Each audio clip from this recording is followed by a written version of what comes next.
à évaluation dans le futur. Hein, voilà, exactement. Voilà, alors on va continuer à parler logement avec une étude parue cette semaine chez Bruxelles Studies.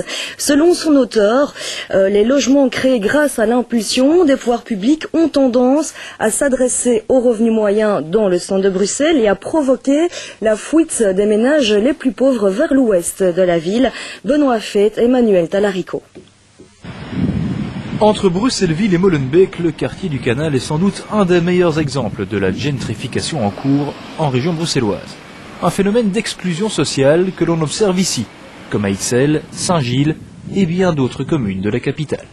La gentrification, c'est dans des quartiers pauvres, populaires à la base, l'arrivée d'une nouvelle population avec une meilleure situation sociale, des revenus plus élevés.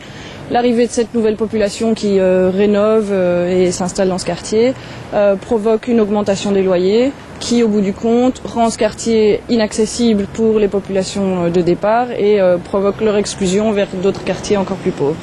Dans une récente étude publiée par Bruxelles Studies, Alice Romainville démontre que ce phénomène est directement lié à la politique d'aide à l'acquisition de logements menée dans certains quartiers de la région. Une politique dont l'objectif affiché est d'assurer la mixité sociale, un concept cher à certaines communes, comme celle de Bruxelles-Ville.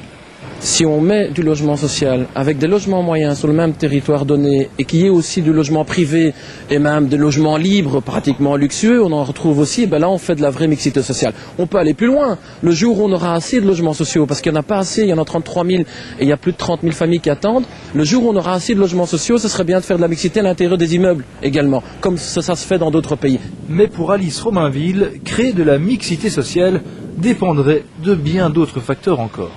Il faut un investissement conséquent, vraiment conséquent des pouvoirs publics dans le secteur du logement, mais en priorité vers les ménages les plus pauvres et un contrôle des loyers pour endiguer l'augmentation des loyers et empêcher les effets pervers de ces politiques régionales.